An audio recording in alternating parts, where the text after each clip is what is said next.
A very warm welcome on behalf of the Center for Queer History. My name is Isabel Dahms. This is our first public event since we had to pause the MA last year. So it's a very special moment for us as we are slowly picking up, doing talks, doing events, starting again. So it's quite exciting for us. We're still here. We've welcomed the 6th cohort of MA Queer History students this year. Yeah, and so it's really nice to have you all here to kind of celebrate starting again our event series. Many of the center's talks and events from the past are recorded. They are available online. You can find them on our SoundCloud through the QR code.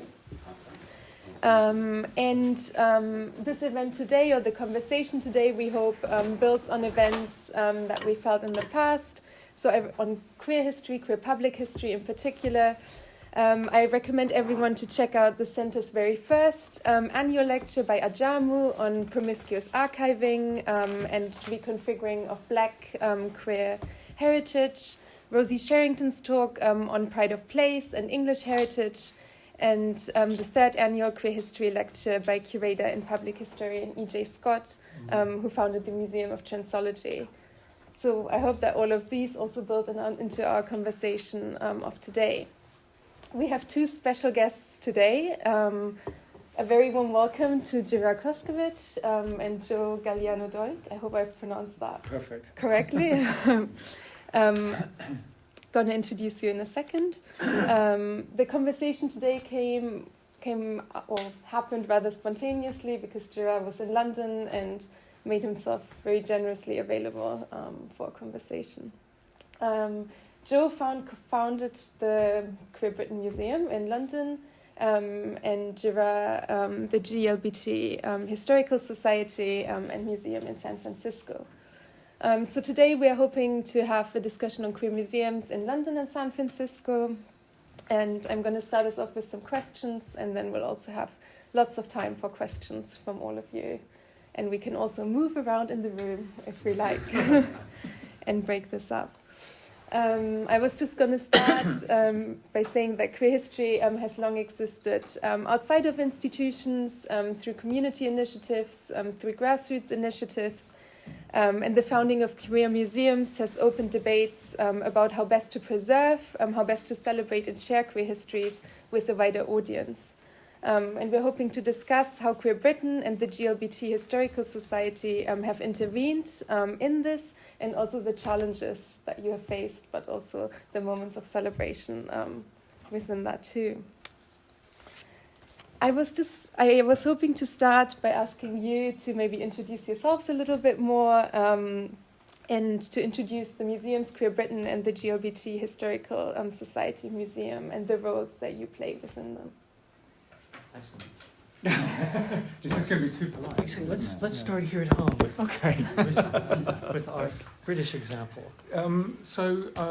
I came to this project from a rather mixed career. It was a mixture of journalism, book editing. I was a previous editor at Gay Times magazine, and also had done some major donor fundraising and some work in senior LGBT networking space. So kind of when I thought about kind of all of the different kind of skills I had to bring to bear in order to actually create a functional museum, it seemed like it was the first time that actually all of the weird things I'd done in my career actually made sense and were there to be sort of usefully leveraged. We call ourselves Queer Britain the LGBTQ+ Museum for all, because we very strongly believe that we're not just talking to queer audiences. If we're just doing that, then we're kind of, I don't know, it just doesn't seem very interesting just to be talking to ourselves. And what we want to leave people with the feeling is that the young person, the young woman who's just come out to their mother, they have a place that they can go to together, and they can both feel that they're included, they both feel that they're welcomed, and they can both feel excited to be a part of this set of communities that are really exciting and have punched way above their weight under all sorts of trying circumstances, and just have an endlessly fascinating set of stories to tell. So in my case, I'm founding member of the GLBT Historical Society. We are going to be celebrating our 38th anniversary in March.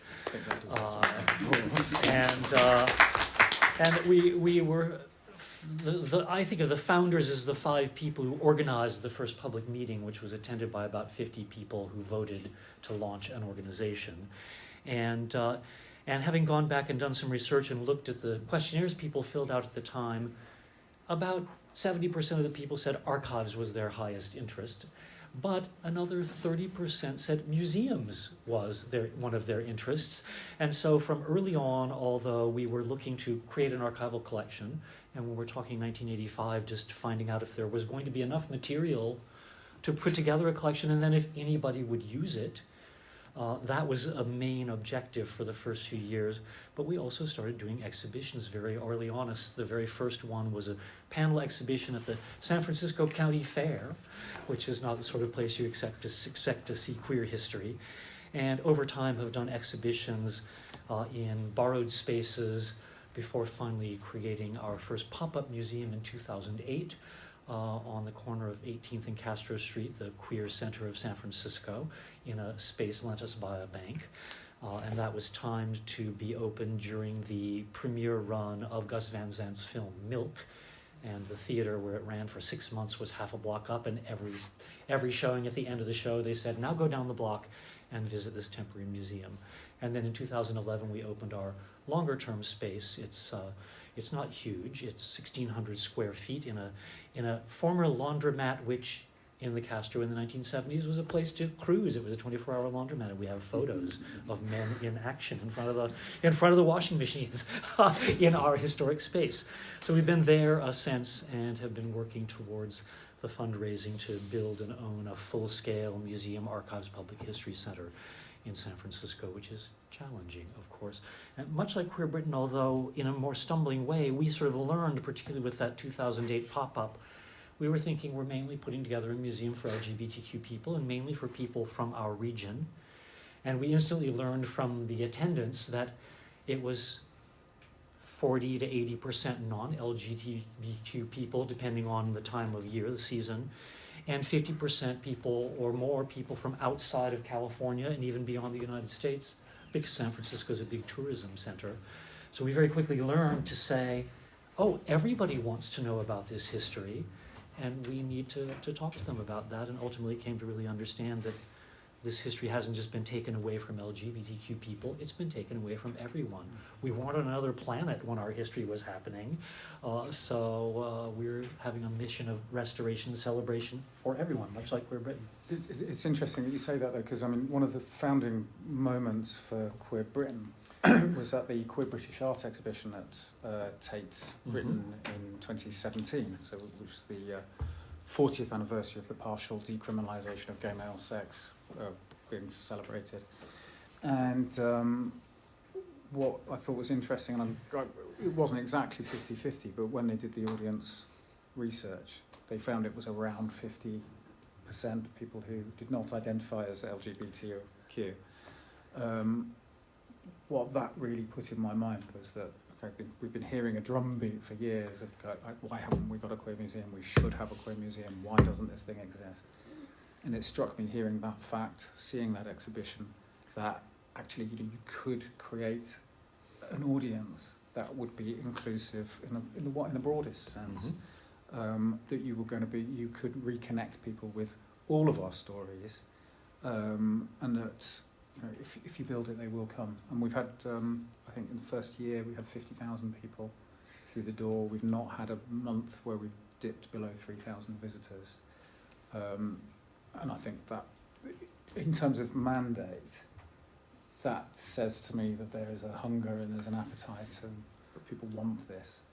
And so as we create, and this is it's our sort of like think of it as a Fisher-Price My First Museum. It's kind of where we're learning how to. We still feel that way, and we've been doing it since 2011. Well, we've got a lot to learn from you. But Can you say a bit more about why a museum? What's at stake in founding a queer museum? Interesting. What I can say about the Historical Society is that, and having done a fair amount of research and published a couple peer-reviewed articles on the history of our institution, that early on we were very focused on building collections. And then we began to understand that, yes, those will attract researchers, but that's a very small public. And to share our stories more broadly, we needed to do exhibitions. And we finally came to understand that when you say archives, to most people, their eyes roll back in their head. They don't know what you're talking about. When you say museum, everybody has some pre-existing concept of what that means. And we really learned in working, particularly in working with LGBTQ elders, that in part it means treated with the ultimate cultural respect that an institution can offer. And that simply saying, come to this museum is a statement of respect for LGBTQ people, our allies, our history, and that's readily understood. When we opened in 2011, at the time I was working as the communications director for the organization. And so I oversaw the outreach.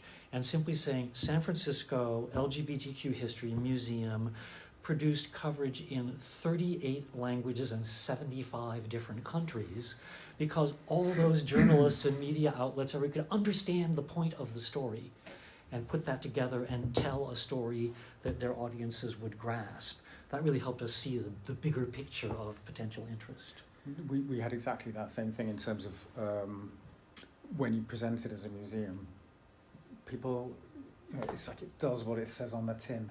It's not a complicated thing for people to understand, although the actual idea, the thinking and what goes into a museum is a complicated thing, as I'm sure you're all kind of aware of. But the idea of a museum feels to me quite simple and quite straightforward, and people intuitively understand it. And I think that for us as well, the other thing was that certainly in London in particular, but there are some very good archives that are doing this work. And so you look at the Bishopsgate, you look at the London Metropolitan Archive, you look at the LSE collection, etc., etc. And while on the one hand we don't want to compete with those, because if that work's being done, then that work is being done. But what that doesn't generally do is appeal to the general public. It doesn't. People don't go, do you know, I'm going to go. Should we go to the archive for a day, and then we should go to the zoo? Shall we go page some materials at Bishopsgate Institute? And there are those of us who do that, but we're a bit of an odd international sect. And actually, as it is, the Bishopsgate Institute have been fantastic. They host our collection, so they've given us the ability to collect at a point at which we were fresh out the box and we didn't have that facility. So, have you also encountered skepticism, given a long history of misrepresentation in museums? I would say that, I mean, I think overall, there's been a hugely positive reception. I think that there's often a why isn't this represented? Why isn't this identity represented? And our answer to that really can only ever be, we're fresh out the box. We're we're a small space. We can't do everything yet. If it's not here today, come back tomorrow, and this is a work in progress. And also, we're learning how to do this. So tell us what we need to do better. I would say that the chief place that we encountered skepticism from the outset in organizing the museum aspect of the Historical Society was internally, that all of us said, museums are imperial theme parks of pillage and colonial wealth extraction. And how do we go about perverting this museum concept into a space that isn't mystifying, that isn't imposing authority and telling people what to think? So from the beginning, our programs, our exhibitions have been structured around encouraging skepticism, welcoming criticism, asking people to bring their expertise and their thought to the space. And as a result, while we encounter those same questions, this piece is missing, it's usually phrased as, what can we do to help bring this piece in?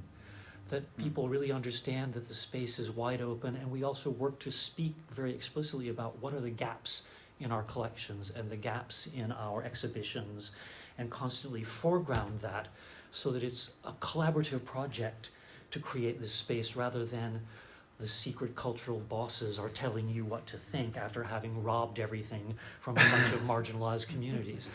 So yes, and of course there's the broader sort of queer theory and queer studies folks who bring really intensive questioning to our work. And again, our only complaint there is you haven't done enough. Bring more intensive questioning. So I think it creates a space of dialogue, which is different from the traditional museum. And also, case to point, one of the things that we're looking at the moment is where the approach to labels, which I think is one thing that people get particularly het up about. And one of the things that we've been very clear that we want is that we don't want the labels where it's a curator writing to another curator and showing that how clever they are. What we want to do is say, what's the most inclusive, simplest language that we can use that's not going to be bamboozling people by trying to show off how clever it is. What's the simplest way we can represent this that is going to put as little shading as possible? So that's the first step. The next step is actually bringing in different groups and saying, actually, how would you interpret this, or what would you say about this particular object, and then changing the labels in that way, and having those be the things that are just as fluid as the other kind of exhibit things that you can do. Here. Certainly with our didactics, the texts that we display with exhibitions or the programming materials that we provide, very similar. The look is, what is an accessible language? At the same time, we've found that people don't expect or need to be talked down to, that they actually can be brought fairly sophisticated historiographical and critical concepts, fairly complex and often confusing, chaotic, contradictory histories with multiple narratives and a deliberate avoidance of master narratives, and that they're eager to come to the museum and be brought to think more broadly about things, provided that it's done in a way that's open, acceptable, respectful. So we've never been... early on, we ceased being tempted to say, okay, this is a story that's too difficult to tell in this setting. People won't go along with it. It's amazing. They will. They're eager to do that. They're there to be given that complexity of thinking in a way that's accessible. I think the other thing, and what we've tried to do that I think builds from that, is the idea that it's... I've just lost my... I'm sorry, I've completely lost my train of thought. I have completely lost my train of thought. That's perfect for me. Ask another Come back with question. a subsequent question. I'm probably going to go... hang on. You'll say, oh, wait a minute. Oh, no, I know exactly what it was. You know exactly There what we it are. was. No, it's gone again. We can't, because we're trying to do so much in such a small space, and we're trying to tell as many different stories as we can, what we can't really do is hold an audience's hand and go through piece by piece and tell that story. I think really all we're actually able to do at the moment is give an entry into a story, so that actually you trust that the audience will go, okay, that's sparked something, I'm going to go and find out more about that. Here, good teaching, good introductory teaching. And a couple of things that we do is that we see that teaching, sparking moment, but then we also provide further resources when possible. So we have 2 or 3 programs in association with a given exhibition that expand on the theme in various ways and open this space of live discussion and critique. We will often post a research guide to our collections that's associated with the theme of an exhibition, so that researchers ranging from junior high school students literally to doctoral students to major historians or to journalists or filmmakers have some entry points into our collections from the theme. So we're looking for ways to give a few of those next steps for the people who might want them, but not ask them to do everything in an introductory course, which is what an exhibition is. I wanted to ask you if you see any danger of the museum becoming also a static space, of losing a connection to social movements, and how do you continue to reimagine these connections to social movements in particular? I think you make sure that you're still talking to the people who are living those lives now and then. You don't think about it as just a thing that's... It's not history that's static and dusty there. It's like history's happening now. It's happening in your life. It's happening in everybody's life here. and so you have to keep keep conscious of that. I think the other thing is, I think you need to be able to ensure that there is a fleetness of foot when it comes to changing things over and that kind of curatorial approach. There can be a tendency within the sector to be very, very thinky and take a lot of time to kind of come to decisions, and actually we need to kind of go, let's make a change here now. Let's do this now. Mm-hmm. I can say two things about this. First is that the GLBT Historical Society, both its archives and its museum, have always had very substantial volunteer engagement, very much community-owned advisory groups, so that brings in what programming, what exhibition themes, and that has that kind of openness to new themes, and that announcement of power sharing. I tend not to talk about inclusion, which is you're welcome to come to my party. I say power sharing, which is let's all put on a party, we all decide what party we're putting on, which is something different. But we also have had several points in time a series of what we called community gallery exhibitions, where the word went out into the community that we're super eager to present stories that haven't been told yet, about parts of the community that haven't been seen yet, and eager for people to come forward with their experiences, their collections, their stories, and pair up with one of our experienced curators to bring together an exhibition drawing on stories and materials that we would never have had or never have thought of. And often that also results in further power sharing, people joining the board, becoming lead volunteers, growth for our collections and filling gaps in the collection. I think, for example, of an exhibition we did probably 10 years ago, fairly early on in the museum, called Biconic Flashpoints, about the history of the bisexual movement and bi communities in San Francisco, which has had organizing around bisexual politics since the early 1960s, one of the first places in the US. And it was amazing. 90% of the material on display was not from our collections, and by the time the exhibition was done, 70% of it had been donated to our collections. The curators who put the show together, the community curators, were really pioneering, long-time bi activists, and it really brought the bi community into the museum for that sense of ownership and power sharing, that the museum was there to have them participate fully and share power, not simply come tell your story, you'll be the flavor of the week, and then goodbye. So that kind of tactic of creating a really structured welcome and outreach to create programs and exhibitions has been super helpful. I guess the one other thing I'd add is that, and this is a challenge that is more distinctive to a long-term institution, we didn't have any paid staff until 10 years after the organization was founded. And we're now up to having 7 full-time staff members. And for me, one of my, how to put this well, I don't want to say anxieties or concerns, but one of my observations is that full-time staff bring resources, continuity, great structuring. They also bring the weight of institutional professionalization, which often comes from their training in non-queer settings as archivists or as object conservators, and their experience in those settings. And so it's always working with the staff to resist the professionalization of the organization in ways that might cut off that flow and ownership with the community, and it is constantly applying these frameworks of skepticism and self-criticism right down to the level of administrative and institutional practices.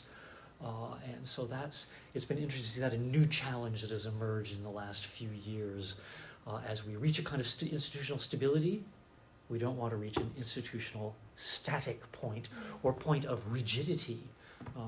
And I don't have an answer to that other than that culture of self-criticism, skepticism about our own work, and inviting people to constantly bring us that critique. I'm so interested to hear you say that, because I mean, one of the things, actually two things are relevant there. I completely hear what you're saying about that, bringing institutional thinking with you, and this is something that we've also been trying to resist, and the way that we've done that has also been that, apart from think apart from our curator, who, in order to be able to establish some best practices of care through the loan procedures, is a professional curator. But other than that, everybody who works in the museum, it's the first time they've ever worked in a museum. They're just smart people who have got great values and want to see this thing happen. And so they all roll their sleeves up and they're not tied down by that, like, well, this is how it's done. Precisely. There was another piece as well in terms of recognising, so you're a lot more experienced in terms of the time that you've had to experiment with different ways of being. We're about to embark on one of our sort of first pieces of that sort of wider engagement work.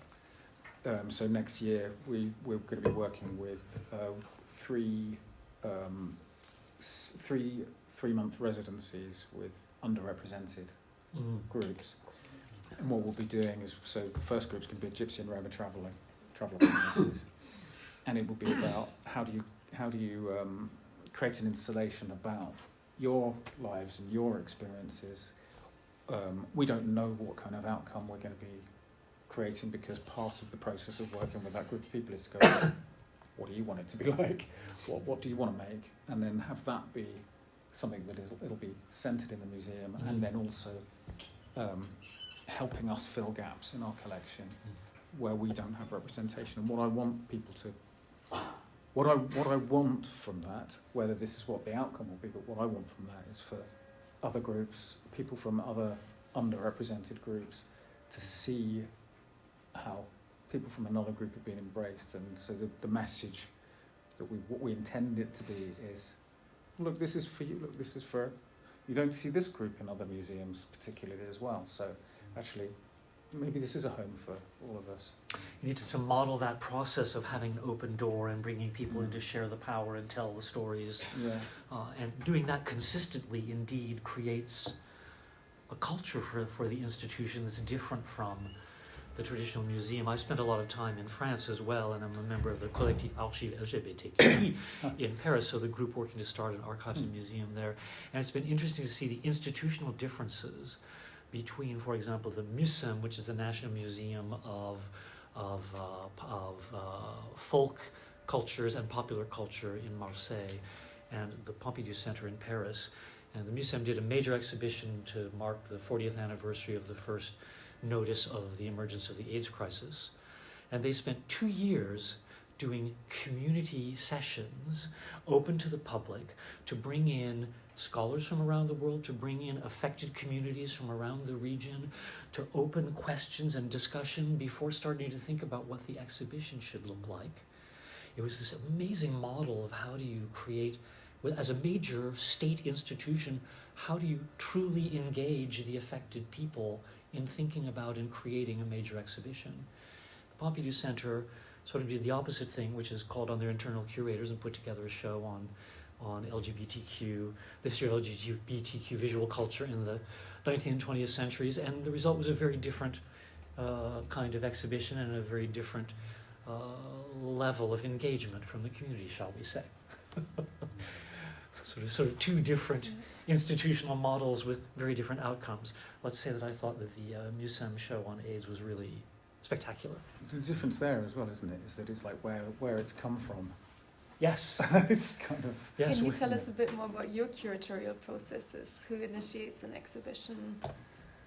How does it... Well, we're in an unusual situation. Again, we're fresh out the box. We had a particular set of pressures on us when we started. So when we signed our lease, which was in the January 22, we had a clause in our lease that said we had to be open to the public within 3 months.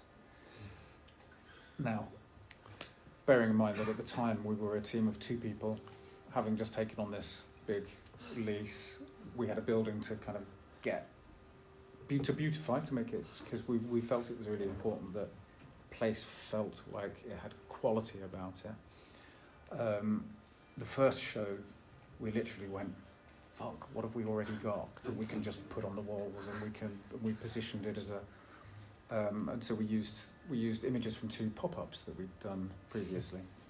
One called Chosen Family and one called another one that had been a collaboration with Getty Images. And so we literally just decorated the place. We called the moment "Welcome to Queer Britain," and the idea about it was that it was just a moment of going, here's the space. Come in, let's come and see the space. And we've got some pretty pictures on the wall, but it was kind of as much as that. While we were doing that, we then worked with a curator. So we didn't have time to do a long piece of community engagement. We just had to get an exhibition a first exhibition up and running. So really, that was a collaboration between the curator, our board, myself, and some of the very sort of lending institutions that we were working with. So not done in a particularly, we were trying to make sure that we'd been as diverse as possible, but within those very tight time constraints that we had. Now what we're looking to do is more of the community engagement, more of the piece, and I think one of the things for any institution where you've got to get money on the table and you've got to service a lease and all of these kind of things. Sometimes you have to act out of speed and expediency, and you just got to get stuff done. And then, as you're progressing, you're then learning how to do things, and then you're learning where the engagement needs to be. All this kind of stuff. We call ourselves a learning exit. We talk about this in the museum all the time. We call ourselves a learning organisation because every single day we are learning what we're doing, and not a single day goes past where we're not doing something new, something that we've never done before. The Historical Society Museum has been through several periods of means of organizing exhibitions, and currently we're still kind of coming out of the long hangover of COVID. The museum was closed for almost a year. The ability to plan and prepare exhibitions was really shut down. We couldn't access our archives. So it was a challenging moment to reopen and come out of that. During the course of COVID, we had been planning a major exhibition to mark the first 10 years of San Francisco Pride. It was one of the 4 original Pride celebrations in the United States in 1970, and that ended up going online. I was one of the curators for it. It was a big disappointment. We put in a year and a half of work with 3 curators, only to be unable to put the exhibition on display physically. And following the lockdown, our volunteer exhibitions committee has not been fully reconstituted yet. So it's mainly been somewhat similar to what Queer Britain is doing with our objects curator, our director of archives and special collections, the various historians who are informally associated with the organization, and this whole culture that we've built over the years of people feeling very free to come and say, here's an exhibition idea, here's an important anniversary that's coming up, or an important moment in one of the parts of the community that would be good to do an exhibition. And so we're looking to organize around that. We also have taken advantage of the fact that we have sister institutions that are now producing traveling exhibitions. So when we opened after COVID, one of the first shows, and the space is basically organized. You come in, there's a front wall with windows that you see right through, and there's a video wall there that's on 24 hours a day. You turn into the reception area, museum store. Then you have a wide, long gallery, which we usually treat as 2 separate exhibitions, but sometimes they're combined. And then the large back space is the semi-permanent exhibition. And so in one of those front spaces, we put on a traveling show from the Epic Museum of the Irish Emigration in Dublin, which I had a chance to see in Dublin when it opened, and told the curator, how can we get this for the Historical Society? And the pieces came together, and it included a couple of stories of people from the Irish diaspora in San Francisco, so it was perfect for us. The Irish consulate gave us major support. The Irish Cabinet Minister of Culture, etc., etc., etc. I can't remember all the other titles. You know how parliamentary ministers work. Attended the opening, and so that's really kind of being opportunistic. It's also that we've largely done exhibitions based on our own collections because you can afford to do that. When you start borrowing historical objects and works of art and travel them around the world, around the country, it's incredibly expensive to ship them, to back them, to insure them, to send them back. And our own collection is quite rich. We'll never run out of stories to tell there. But these traveling exhibitions are a way to bring in exhibitions with international content. And we've also done a few exhibitions, including one that I curated, that draw on local collectors. So I did an exhibition to mark the 80th anniversary of Dr. Magnus Hirschfeld's visit to San Francisco in 1931. And he was there for 10 days. And of course, for those who don't know, he's one of the co-founders of the first homosexual emancipation organization in Berlin in 1897, a major pioneer in transgender emancipation and care, and an internationally renowned sexologist at the time. And so I put together an exhibition drawing on my own collection of Hirschfeld material, including one of the 40 books known to have survived the Nazi burning of Hirschfeld's Institute Library, which was the majority of the books burned at the first spectacular Nazi book burning you've all seen. Newsreel footage of that detail fell out of the story after World War II somehow. So we've drawn on a number of cases of local collectors. One of our current shows about Doris Fish, a fantastic drag queen and visual artist born in Australia, who was really one of the leaders of the drag performance community in San Francisco in the 70s. 80% of it is borrowed from private collectors in the region of San Francisco. I was actually going to ask you that because I know we talked about archives as maybe being something that's less accessible, but I wanted to ask you in particular how community archiving actually informs the museum and why it's important. Certainly I can say that we've made really great use of our collections in a few cases. I mean, often it's that researchers doing work in the collections say, this would be a great thing to present as an exhibition, and it can be part of their research. But the opening exhibition, main gallery exhibition, semi-permanent exhibition at the current museum space, I worked with two of my colleagues, Don Romsberg, who is at Sonoma State University, and Amy Sueyoshi, who's now the Chancellor of San Francisco State University. And we spent almost 2 years looking into every single box in our archival collection, including ones nobody ever looked in from the time we acquired them, to say, what's in here and what stories should we tell? And we found amazing things that we had no idea that we had, and told a sort of thematic show with about 15 thematic looks into the history of Northern California through our archival collections. And those are stories we couldn't even have imagined if we didn't have those archives. So what kind of material was in them? Sorry to... Yes, well, just for example, in a few cases where I was really quite shocked, we looked at the Roger Austin papers were the first collection acquired by the Historical Society in 1985. He was an independent scholar who wrote a history of gay male literature in the English language, and then a subsequent book that came out after his death. And looking through there, here's this little postcard saying, "Dear Mr. Austin, I can't possibly answer all the questions you sent me by mail, but you certainly may call me on the telephone. My number is listed. Signed, Christopher Isherwood." We had no idea. Or another one where it was this fellow who was the son of the first president of San Francisco State. He was such an unruly queer that he just kept falling down the ladder of social and economic privilege, starting in the 1920s. And there it was, here's a file of all of his correspondence with Kinsey. He was one of Kinsey's informants, and here are letters from Kinsey on the letterhead of the Institute for Sexual Research. And we had no idea that we had that. So there really were amazing things, and there still are, I'm sure. Any good archives has treasures no one has seen. Isn't that amazing? I mean, like I said, starting from a standing still position, so starting 5 years ago with no collection.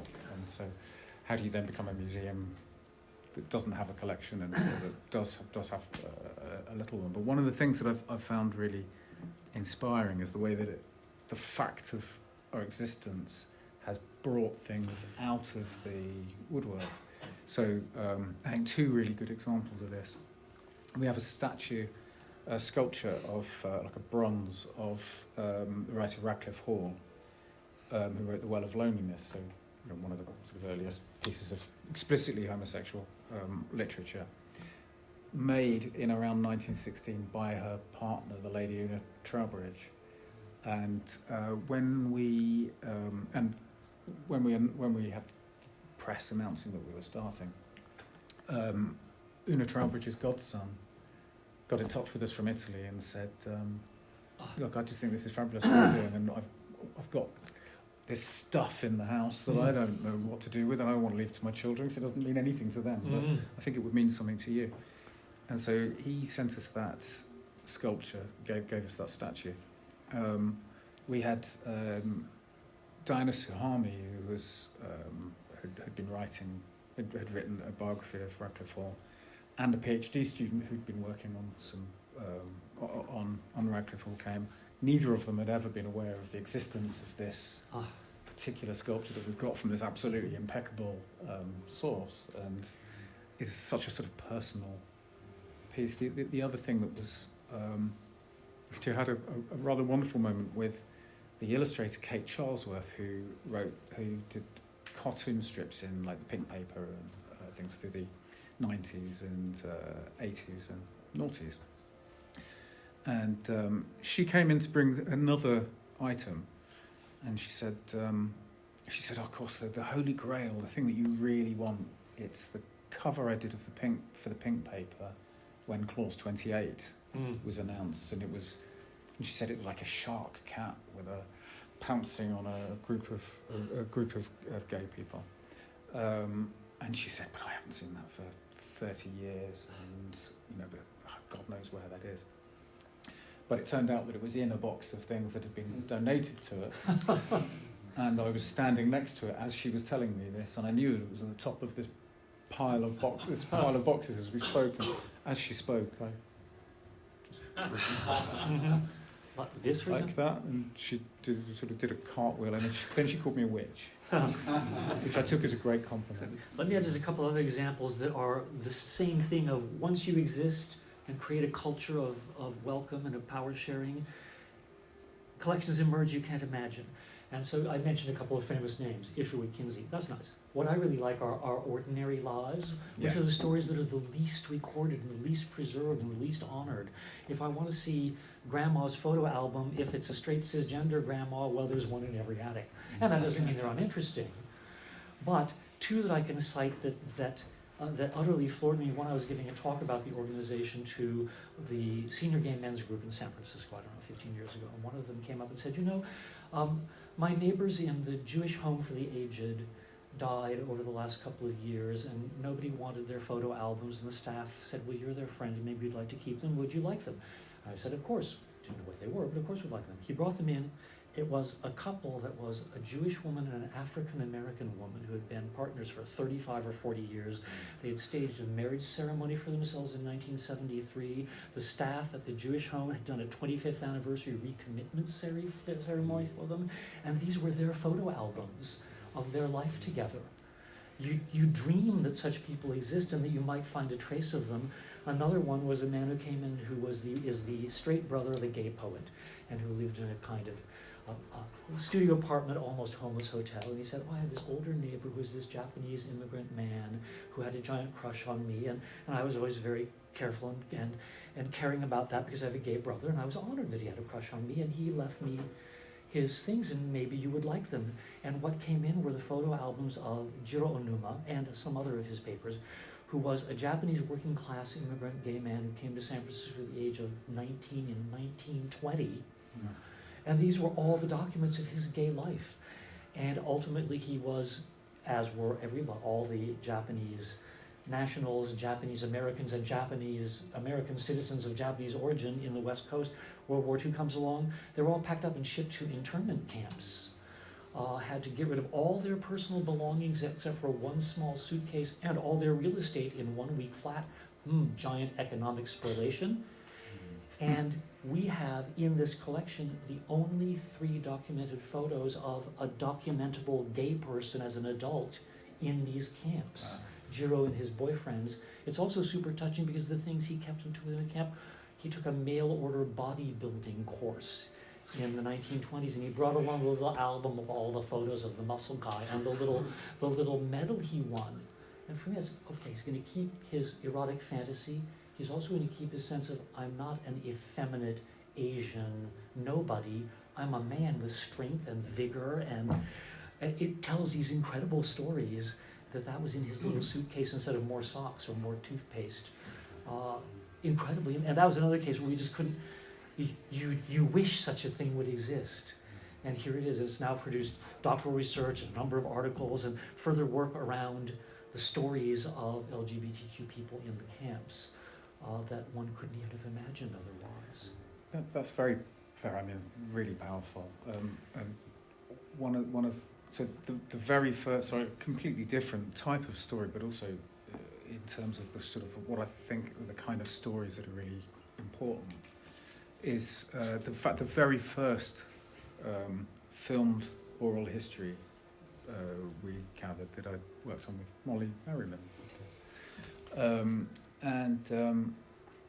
It was with a 92-year-old woman called Peggy, and Peggy and her partner Dinah had through the sort of 70s, 80s, 90s, noughties had fostered some of the sort of hardest to place children in the care system, and they had, as a lesbian couple, they had over 100 adults still called her mum. And that idea of about somebody who's just quietly doing the right thing, and they've made an immeasurable impact. Well, actually measurable, because there's 100 people who were going through this. Can I ask you how the Queer Museum you think works with emotions? Because a lot of queer histories are quite emotional. Yes, it's not unusual to find people in tears actually in the space, and one of the biggest, most important things that we do is our front of house team we call the welcome team, and actually it's one of the biggest pieces of work that our volunteers do, and they're all trained in how to manage these kind of how to really just sort of be an arm around people when they have those moments. There's a couple of other ways for people to express themselves. There's we have a wall of magnetic hexagons that people write their messages on, and they write often very emotional messages on there, and actually quite often just expressing that joy of being seen, which is kind of what people seem to take away from the space, they feel seen. But yeah, case by case basis. Certainly the similar experience with our staff and volunteers in the museum, but also in preparing exhibitions and programs. We think very carefully about the potential feelings, about potential trauma and re-traumatization. One of the exhibitions that we worked very, very hard to think about how to handle it is the suit that Harvey Milk was wearing when he was murdered, with bullet holes and blood stains, and it renders this mythical historic figure an ordinary frail human being who suffered grotesque violence. How do you exhibit an object like that? And if so, how do you show it? And so we have it in a case to the side with a dark scrim with a projection of Harvey Milk's face on it, and a label that explains what you're going to be seeing if you wish to see it. And you have to push a button to brings up a very dim, gradual light, and you hear the recording of Harvey Milk's political will that he recorded before his death, where he talks about what should be done if he's assassinated. And so it's the suit is displayed folded in an archival storage box, much the way people would see their grandfather's military uniform or their grandmother's wedding dress. If it's brought out in the box it's stored in by the family as a family heritage object, so that it's not on a mannequin or some grim thing like that. It's very, very soberly displayed because we didn't want to re-traumatize people. We wanted to give them an ability to see this object if they wished to. It's really an excellent question. I do a fair amount of speaking about the Historical Society, and that was the best question I got when I spoke at the University of Kyoto in Japan, and a young undergraduate there said, how do you deal with the concern that your exhibitions might traumatize people? Like, that's somebody who's been thinking in a very, very profound way about this kind of work. At the same time, facing those traumas, if you wish to, and helping people do that, is one of the ways of building resilience and learning how to live with a heritage of cultural and personal trauma. So that's one of the roles the museum can play with emotion. At the same time, we show things where people are just overjoyed to see them. Often things like photo albums of queer families, and it's like, look at all those lesbians in the 1950s having a fantastic time. Or we have a home movie collection that covers from gay men are often first adopters of technology. So this is a gay couple that bought their first 8mm color movie camera in 1937 and proceeded to produce home movies of queer life in San Francisco from the 1937 to 1987. And there's footage from right after World War II of a kind of Bayside swimming party of all these young gay men who are veterans of World War II. And they are having a gay old time in the era when bar raids, hundreds of people were being arrested every year for sodomy in San Francisco.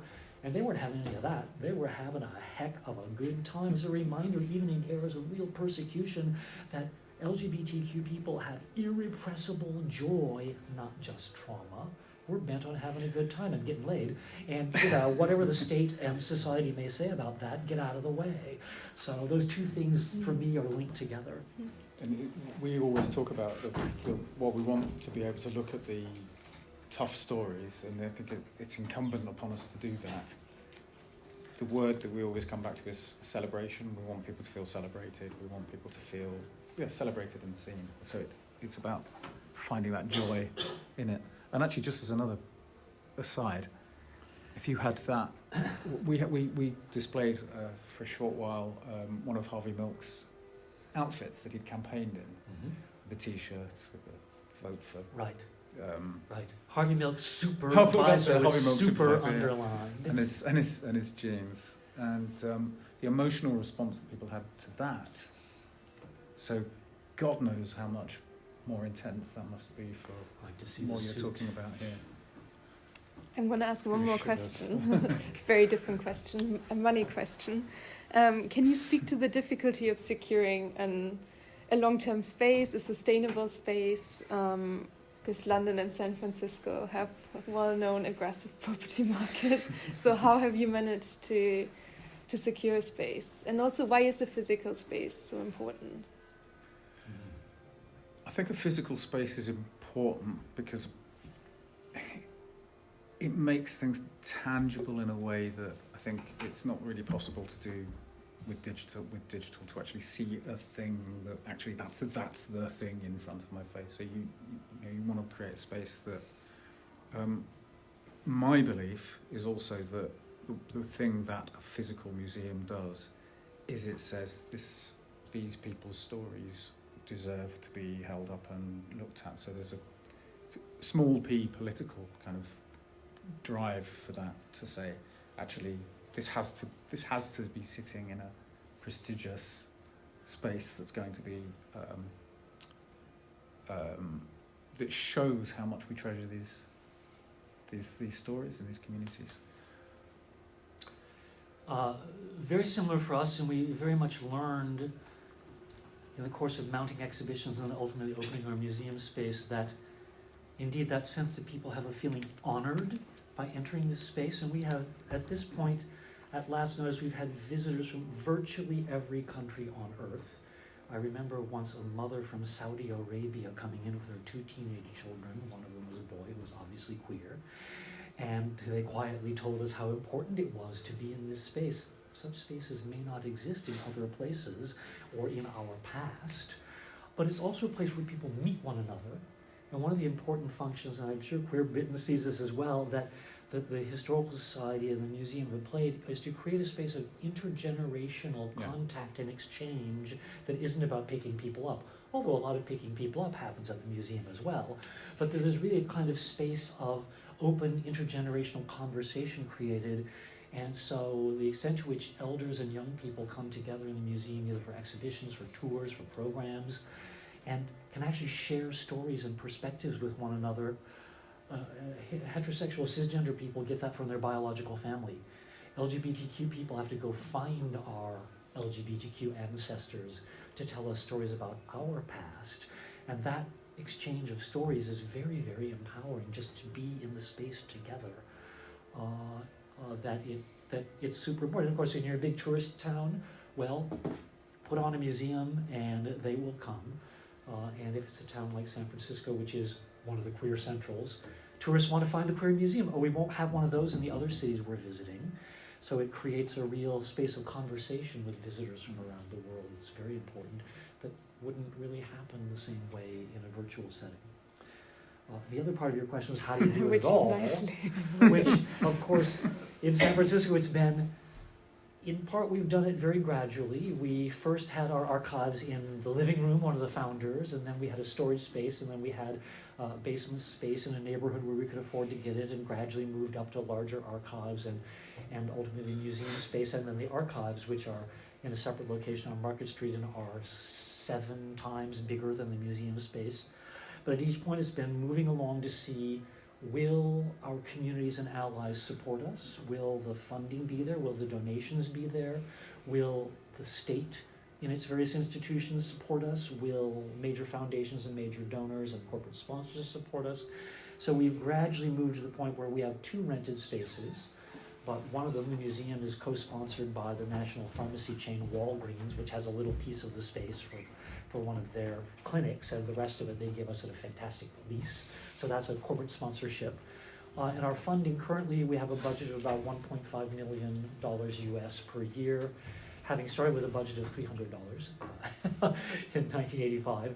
And that's about a third private donations, corporate sponsorships. So a third private donations, a third foundations and corporate sponsorships, and about a third government support, including, surprisingly, even in the darkest years of the Bush and Trump administration, we received funding from the federal agency that provides support for film preservation. And the federal agencies that provide support for archives. Clearly, it was so far down the list of federal agencies that the monsters never got to the point of purging them.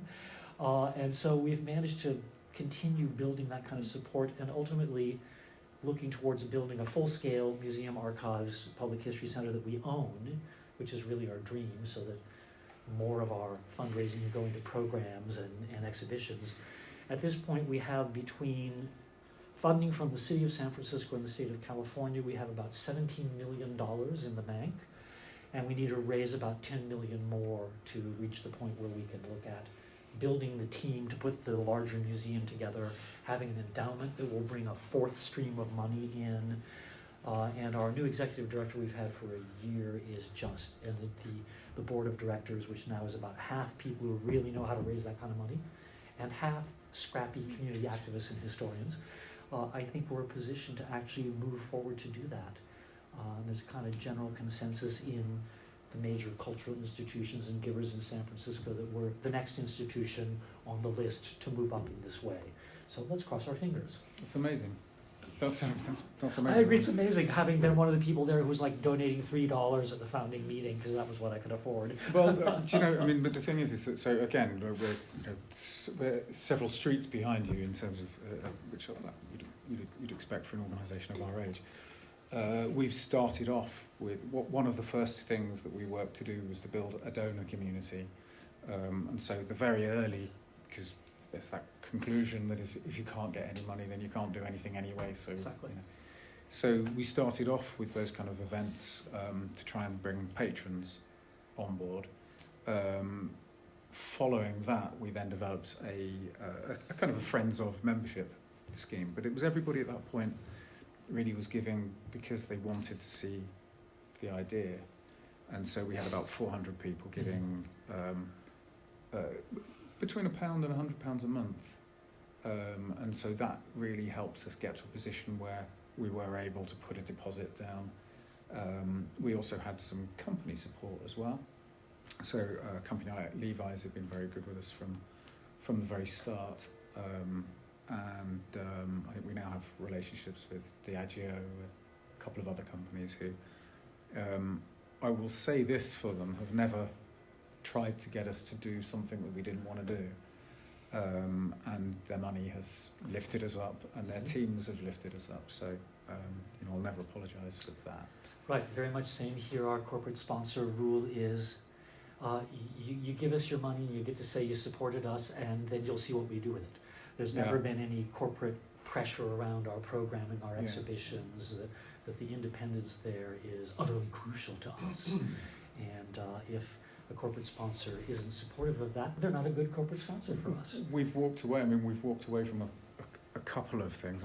We've walked away from a couple of companies who we felt were not aligned with our values, and so in terms of the sort of policy, it's around that arms dealing, tobacco, these sort of things that you'd expect.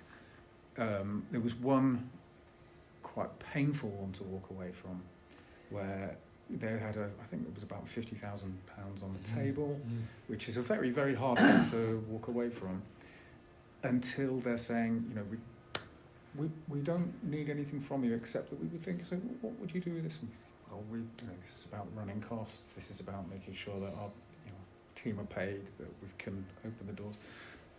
We were thinking more that maybe you could create an exhibition that would be, and we were just like, I'm afraid you're going to have to keep your money and spend it somewhere else, because we won't do that. Indeed. It's painful. On that note, I'm going to open it up for questions.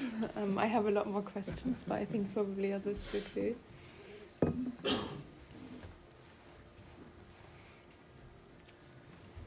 Does anyone want to ask? Yeah. How would young people, just students, get involved with supporting queer archives and queer museums, and maybe going into archiving or being a museum staff themselves?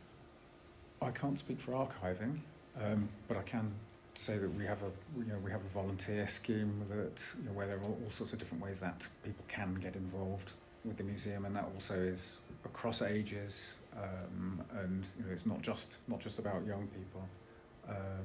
So we'd always welcome, when we're doing a recruitment drive, we'd really welcome hearing. Yes, certainly we have volunteers from ages 18 up, but we have internships for younger students. We do a history prize for high school students on an annual basis, in which they can submit. Often it's their history fairs in the U.S. where students produce history projects, and they go to these state fairs, and they might ultimately win a statewide prize and so on. And at the state level in California, we offer an annual prize for the best LGBTQ projects submitted there. And we hold archives open houses about 4 times a year to bring people in to see, how does an archive run? How does it work? And how might you get involved? And we also do internships for students at the university level, either to work with the museum. One of them is funded by one of our longtime donors and former board members, who funds a summer-long internship for an undergraduate student to work in the museum and learn how putting exhibitions together happens, how putting programs together happens. And we have internships in the archives as well, to work with our archival professionals and volunteers to learn how archives work. And we also have volunteers in the archives who help with processing, so they're trained how to process collections. And some of them have indeed gone on to study archival studies and move into the field.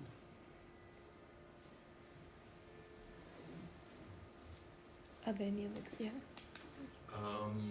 You've kind of mentioned this a bit, but I would like more information. One, on how the museums have been affected by both the past and current politics within the respective countries, and your stances, your museums and your stances on these governments, local and national, discrimination on the community.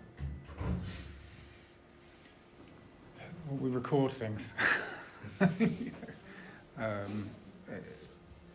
That I think is the most important thing that we can do is make sure that we're a repository of what's going on. The Historical Society, starting with the COVID lockdown and running into about a year afterwards, did a series of programs called Fighting Back, that was about drawing on history of our communities to think about questions for how we can survive today and face up to the kinds of challenges that LGBTQ people are facing. So, and that was a very, very effective and well attended program series. And of course, we also see our work as being one of the things that's designed to fight back against this effort to render us invisible, if not non-existent. And so, again, during the COVID lockdown, our staff and volunteers did a lot of work on our online resources to make sure that wherever you are in the United States, if Florida succeeds, as is now attempting to ban nonprofits from talking about LGBTQ topics, it really is the 1930s down there, that we make sure that there are resources for you at whatever age, wherever you are, that you can really come and learn more about our history and see yourself in the past and see some inspiration for your current life, that you are respected. We certainly see our mission as being a political mission in terms of staking a place for LGBTQ people and our allies to be respected and honored, and that work stands up against that kind of turn in U.S. and international politics to demonize LGBTQ people. And I would add to that as well that, I mean, we talk about the sort of the golden thread that goes through what we do is about being seen, and that. And again, while it's still, we're still working this stuff out as a baby out the box. But the desire and what we've always talked about is that we want to look backwards so that we can understand who we are now, in order that if we can understand that, we can together create a forum where we can all imagine the best of all possible futures. Now, what that actually will look like, I think, at this point in time, for us, it's about being visible. How that'll develop and how that'll express itself in the future, I couldn't say. And I can also say that we've had, early on with the opening of the museum, we had frequent questions from people saying, well, all museums in California, all the big cities, they're already doing shows with queer stuff in it, and what do you need a queer museum for? And the week that we opened, the Smithsonian Institution's National Portrait Gallery in the United States had a show of queer portraiture, and it had a little clip of a David Wojnarowicz video of ants crawling over a crucifix, and some post office box fundamentalist political organization objected this was an anti-Catholic hate crime. And the director of the Smithsonian yanked that exhibition without even talking to the curators, without talking to anyone, just out it went. So we promptly put it on our video wall in our museum and said, you never have to worry if the fundamentalist Christians contact us to complain, we're going to say, great idea for another exhibition. Yeah. And our main complaint when the museum opened is that there was an effort by one of the main fundamentalist organizations to stir up negative media, and it didn't work. They referred to the sort of front entry area of our museum as a propaganda porch. And we probably named it. Fabulous. Oh, if you need to smoke, please go out on the propaganda porch.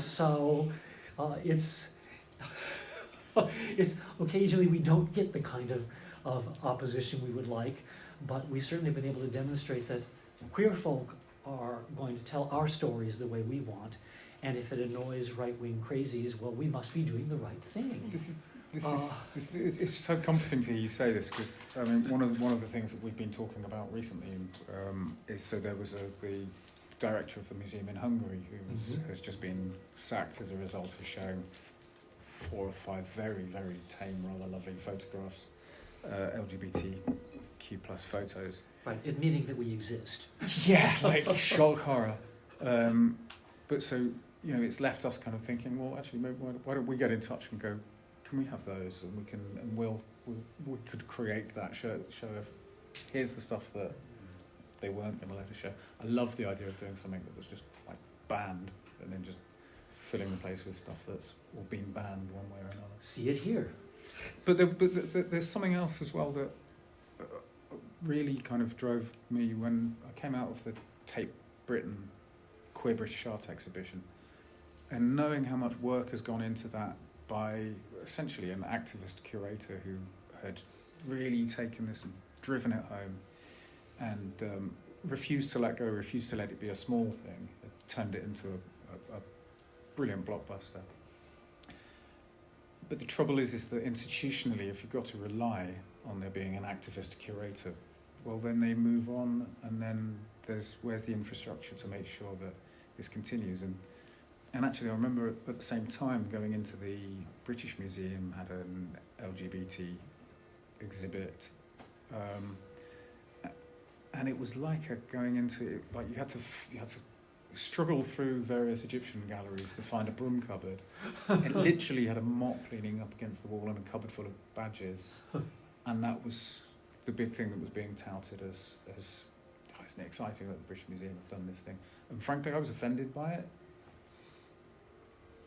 And that, between those two things, it made me go, this is the moment to make sure that this is not the landscape it is. Yes, and it ultimately ends up being our institutions that help drag these mainstream institutions into doing more interesting and more complex things. They see what we're doing and they start saying, oh, maybe we better. So we have a crucial role to play even in that larger cultural, institutional context. I think there was another question over there. Is it me? Yeah.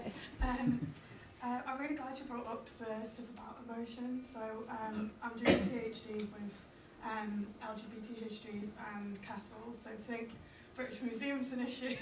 Wait till I get to castles. And I did actually see that I felt exactly the same. Did you? Yeah. I was expecting like a massive room, and it was literally like teeny tiny.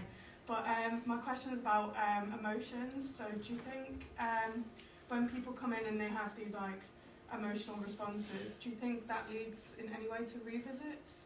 Like, does it make like it more memorable and like a place that people will want to come back to and talk about, and maybe come back with other people? Do you think emotion like has a play in revisits there? We've definitely had people come back who've been affected and that they've come back with people. I've got no data on that, anecdotally. And I've had conversations actually with people in the gallery where they've told me that they were so moved that they had to bring back X, Y, and Z.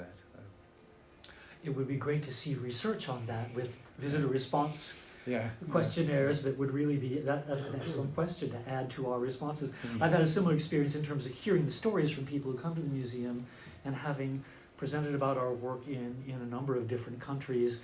Everywhere I've presented, virtually everywhere I've presented, at least one or two people have come up to me and said, I got to go to your museum 4 years ago and it was so moving and it was so meaningful.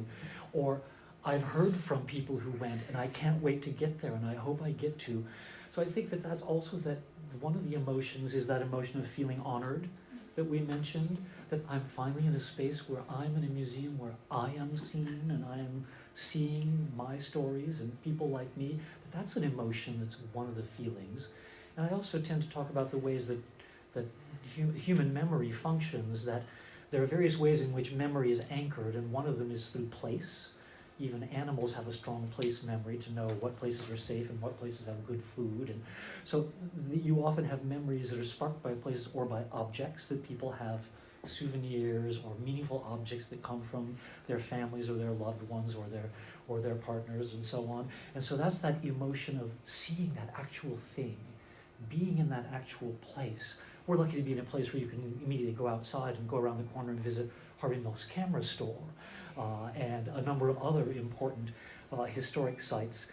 But I think that's one of those emotions of linking to the place, the things, or the stories being told in our programs. We will do programs called living history panels, where we invite elders to come and tell their own stories too. And those are always a full house. And so you have this really emotional connection, and those emotions then link to the place as well for me. And so I think that it would be great to see someone do some research and get a visitor questionnaire asking that question. Please do. I'd like to know what data you find. I'm just stealing your idea. We're stealing our wonderful colleague's idea there. Thank you. We're just workshopping. Thank you for prompting a question for our visitor response forms. There's a question over there. Firstly, thank you both for your work. It's amazing that you've been able to bring out community stories and sort of create this dialogue between sort of the institution and then also the community, bringing that together. Thank you. I suppose you mentioned the sort of the early technology sort of adapter queer, I suppose. That's me. And I created my own museum 10 years ago, which accrued 25,000 objects. And its purpose is that it's sort of digital and physical. So encouraging people around the world to employ democratized 3D scanning technologies and uploading those as sort of memories, I suppose, these copies which are then free to download and people 3D print them and have them in their hands and stuff like that. Aside from that, it's kind of this idea of, and which you've both tackled incredibly well, is the sort of idea of the institution and the museum and making it a public space. And I've always pushed for that idea of that the museum is a public space and we deserve that as our playground, I suppose. I'm, of course, on the sort of digital end and would be really interested in hearing if you have any sort of digitization efforts. In my opinion, so there is a huge value for having it physically there, as it does create sort of genuine human experience and connections in that way. But then also digitally it opens up a world of sort of accessibility and also shared stories which break beyond the physical confines of the establishment. So I was wondering if you have anything ongoing. Well, yeah, we have a project that, in fact, Justin's very familiar with, called which was a filmed oral history project, which we've been working on with Justin and with Kent State University in Ohio, actually. And that's been collecting sort of Zoom stories. So that's one particular avenue. I think we've got about 60 or 70 hours of material there. It's being kind of worked on at the moment. I think the other thing is that I think your point about accessibility is spot on. I mean, I think that's absolutely, you know, we while our main piece of work at the moment is going, how do we get this thing up and running, and like how do we get the building piece done? I think that there is an opportunity to do something that's much more plastic and accessible and manipulatable, and ways that you can present things in different ways that will give people a much more bespoke experience, and can engage with us when they're not physically able to be here, whether it's because of ability to travel, whether it's location, whatever. We haven't done that yet, but it's something we definitely want to do. I love hearing about your project, which sounds really fantastic. Yeah. The Historical Society has been deeply committed to digitizing parts of its collection, making them available, of course being based in Silicon Valley. That's been a normal thing for us for years. And it sparks possibilities for teaching, for self-teaching, for digital humanities that couldn't have been imagined before. So, for example, one of our first major digitizing projects was the weekly Bay Area Reporter newspaper, started in 1971, and it's just the major LGBTQ newspaper in Northern California. And with a grant from one of the founders of the paper, who set up a foundation, we digitized from 1971 to 2005. It's available free online, keyword searchable. For me, it's a standard reference when I'm working on San Francisco history. I'll just go look up, or someone's like, well, that word queer never was used. So I was like, oh, really? How about here in 1972 in the Bay Area Reporter? So it's and lots of students use it. We've also done major galleries of our photographic holdings. During the COVID lockdown, there was a lot of work around photographing and placing online a large sampling of the artifact collection, but it would be so great to have scans of some of the major artifacts. And I love this idea of bespoke use of the site. It'd be great to have an app there where students could curate their own exhibition from the materials that are in the digital resources, and put together one, and have one of our staff members say, oh, let's see if this is one of the ones that we'd like to share this week. The digital exhibition created by, so that's a direction I'd really love to go, so that the Institute, again, this notion of sharing power and of ownership by the community, that spreads it far beyond the people who have the good fortune or the resources to visit us physically, so that it really reaches out into those who have online access. That it becomes a much broader ownership of the space. get my card. I'd like to be in touch with you. I'd like to hear more about And this for as well. those who would like to see that, it's glbthistory.org. And if you look under archives, digital resources, vast amounts of collections offered there, and then also our you can find all of our finding aids, search the collections, and see a huge sampling. Also, the various research guides that have been produced. There are about 30 of them at this point, often targeting the most marginalized communities and peoples within the LGBT community, so that one can really find in this mass of 1,000 individual archival collections, 4,000 linear feet of materials that we hold in our reserves, that you can find the material that responds to the question, is there anything about? What are the API holdings? What are the women's holdings? What are the bi holdings? What are the trans holdings? What are the intersex holdings, that we can really get you through this mess and start to liberate these materials into the hands of the people who most want them and can use them? There's something else that we're doing as well, which is really more about expressing the ambition than the reality of where we're at the moment. So one of the first things we did when we had our the beginnings of the current exhibition that we have up, and for a while, for the first 18 months, we had the door from Oscar Wilde's prison cell on I display. was very moved to see that. One of the most moving things, I think, was being visited by Mark Segal, who was a veteran of the Stonewall riots, and having him come up and him having his photo taken with him and seeing just how moved he was and what an honour it was to have somebody like that in the space. But I digress. We use photogrammetry to scan the door, so we have available on our website like this hugely detailed scan that you can turn around and play with. One of the ideas in the longer term behind that is that we want to start getting ourselves into a place where actually can we collect spaces? Can we collect things that you wouldn't actually ever see in a museum? Can we?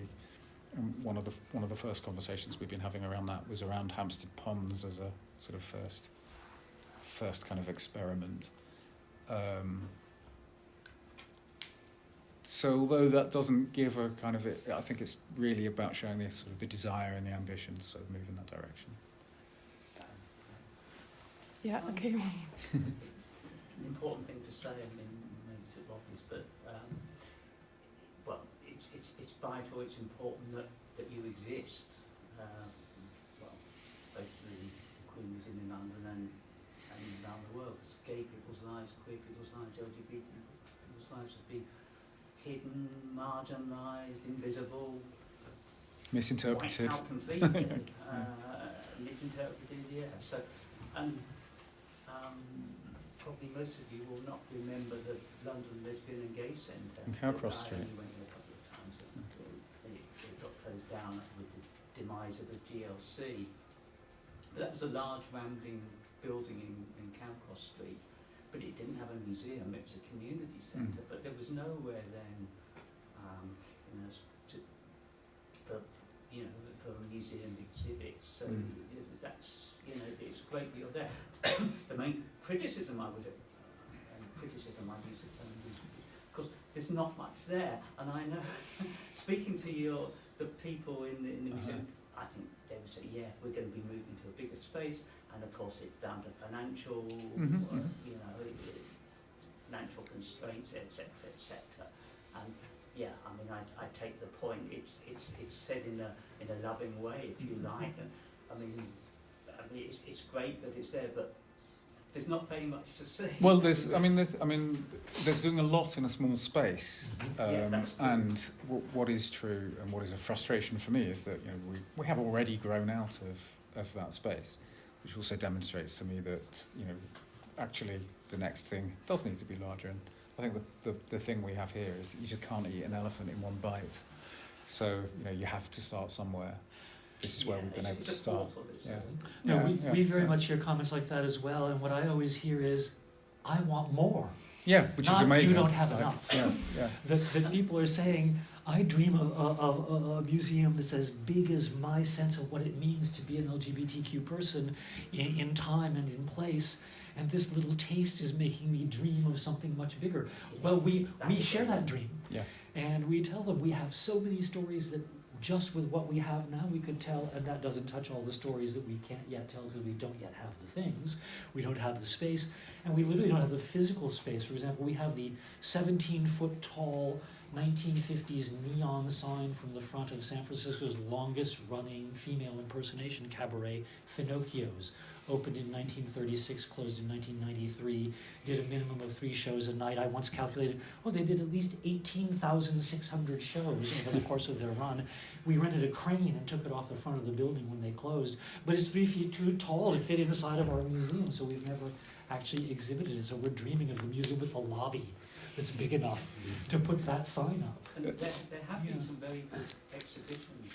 I mean, you mentioned one, but the one I remember, was it last year or the year before? I can't remember. It was run by a guy at Bishopsgate, his comic character, whose name Steph. Steph Yeah. Diggers. Yes. Wonderful. He was behind the Barbican. Yeah, that's right. Yeah. And that was excellent. I mean, it wasn't that much bigger than the space you have, but there was an awful lot packed in. But it only went on for a few weeks or few months, and there's been others. I remember a few years ago I went to the Birmingham Museum. That's right, they're coming out. There was a And they're larger spaces, and they packed a lot in, but they're there for a few weeks or a few months, and then consigned to history. That's the. I mean, we have over 100. There's over 100 pieces on display in 3 pretty tight galleries. So I think we'd struggle to kind of actually, we don't want it to look like a bric-a-brac store. Exactly. I often refer to it as, we don't want it to look like an explosion in Grandma's attic, but we want it to be ideologically an explosion in Grandma's attic, but not physically. Okay, I think on that note, I'm going to call this to an end. Obviously, you can keep discussing all the way out. I just wanted to say we have 2 more events coming up before this term ends. And next week, on Wednesday at 6 p.m., we have a film screening in the Goldsmith Cinema of Framing Agnes, which looks at the UCLA Gender Clinic archive, and we're joined by Morgan M. Page, who's one of the co-writers of Framing Agnes. So you're very welcome to come and join us. And then on the 14th of December, we're launching a queer history PhD network, and we'll be joined online by Khalil West, who's one of the alum of the MA Queer History, and he'll be talking about Black sociality, and queer eligibility. It's getting late, and my ability to speak English is disappearing, in Liverpool from the 60s to the 90s. So very welcome to both of these events, and thanks so much for joining us today.